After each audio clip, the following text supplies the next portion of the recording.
about how to compare across prompts using ChainForge. So this is one of the most well-known use cases of ChainForge, but it actually requires a bit of setup because ChainForge can be used for a number of different things. So in this case, if you want to compare across prompts, you usually have a setup where you have some kind of root prompt template here. Usually I just use a template with one input prompt. And then I can declare over here the different kind of prompts I want to enter. So I can be like, shorten this text. And then I can also use a template variable here in order to do this kind of shortening. Now, ChainForge recently also has these generative AI features, which allows you to generate a list of items, including prompts and prompt templates.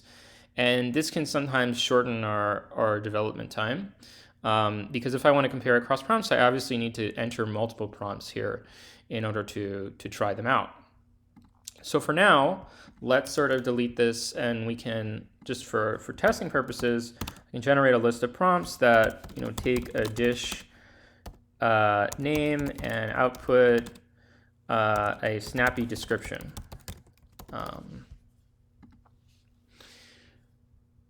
Okay, so now it's given me these different prompt templates, different ways of sort of asking the same question.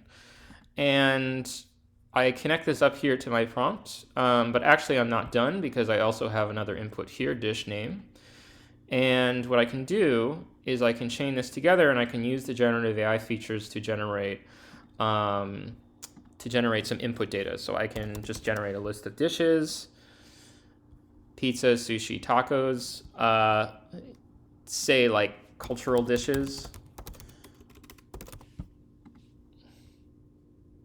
See, sometimes it doesn't work. Sometimes it does weird stuff. Say like restaurant dishes.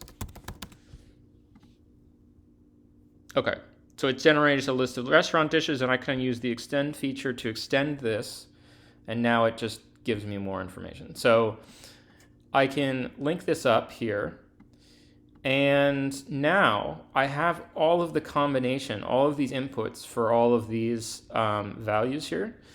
And so if I mouse over this list icon here, I can see a list of all the prompts that are going to be sent off. Now, each one of these has information about what was this overall template and what was the sort of the dish name input. And so we'll see that in a second. So now I can sort of, to reduce the complexity of this, I might actually just choose a couple of these. So I might just choose like margarita pizza is good, pad thai is good, tacos is not really specific enough, so I'll just keep these four here. And now it'll say here, we'll send 12 queries to GPT 3.5, right? So it gives you a little preview of how many queries it's going to send off. And of course, we could add more models here if we wanted, but for complexity reasons, I usually, from comparing across prompts, I usually just send it off to one model.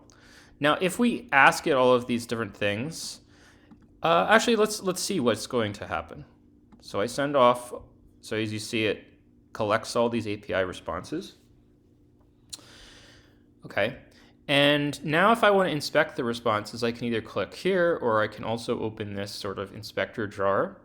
For this purposes, because we have a simple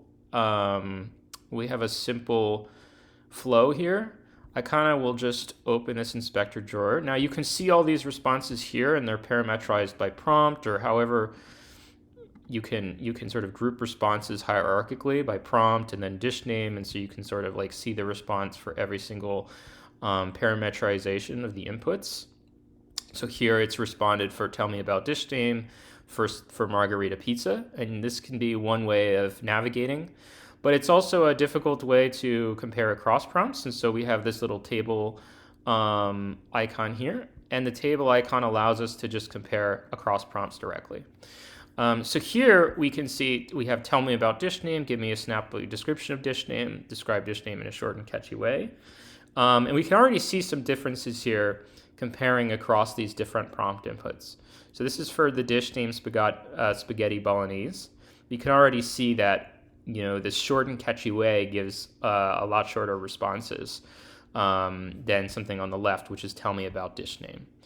And this seems to be consistent. Look, as we're scrolling down, it seems like the one on the right is the shortest, and the one on the left is sort of not really that helpful. And so what's really cool about this is, so we see pad thai, it's described this certain thing, and we can just scroll up and down and we can see the differences in prompts based on the inputs.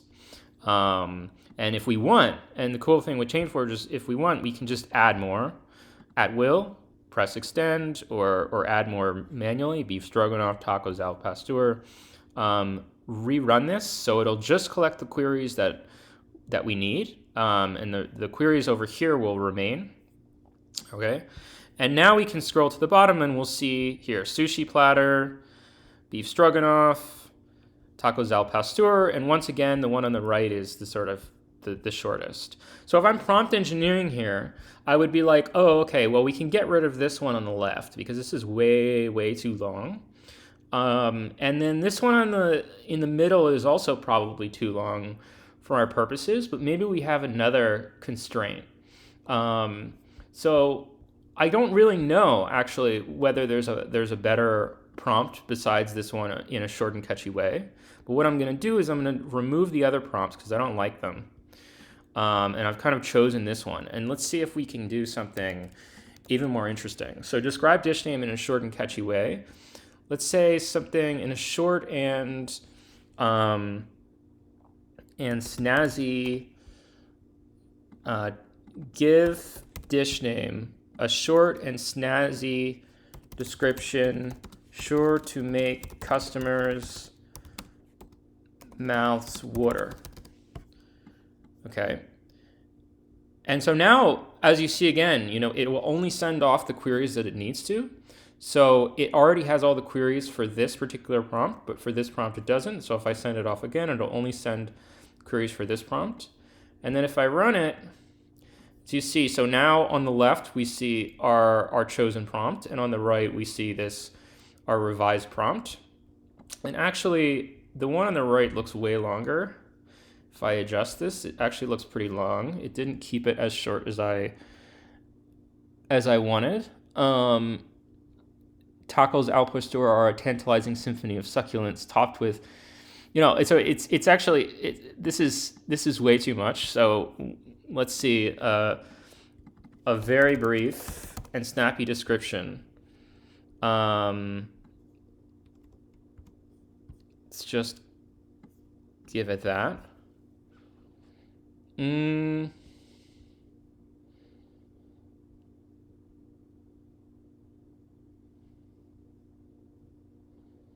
Actually, this one's way better. So margarita pizza, a timeless blend of simplicity and flavor, indulge in the perfect harmony of good. It's classic and delightful to a slice of Italy. I still kind of like it's love at first bite. I still kind of like the original one. So this can happen in prompt engineering. Like I just sort of like the original one, and that's just sort of by chance. But if I wanted to continue, or if there was something I didn't like about this one on the left, then I could do that. So this is a brief tutorial just how you use ChainForge to compare across prompts. And you can do a lot more with it. You could decide like, oh, I just want to see how it will describe pasta dishes or Italian dishes. And if we wanted to do that, we could easily do that. We could do something like this and replace and see if it just describes, see now it just has these pasta dishes. I can extend it if I want. See, it's still understanding it's also pasta dishes. And now if I send off the queries and I'm just comparing pasta dishes, I still like the one on the left, a creamy, dreamy, vodka-infused pasta delight. And so you can use ChainForge in order to do this kind of comparison, but you can also use it to do many other different comparisons. As you can see here, you could also compare across dishes if you wanted, and have the prompt be on the left if you wanted. So there's many different ways you can use ChainForge, and this is just one of them. So hopefully I'll make a tutorial soon about how to compare across models. But I hope this gives you a very concrete sense of how to use ChainForge to compare across prompts. Thank you, and bye.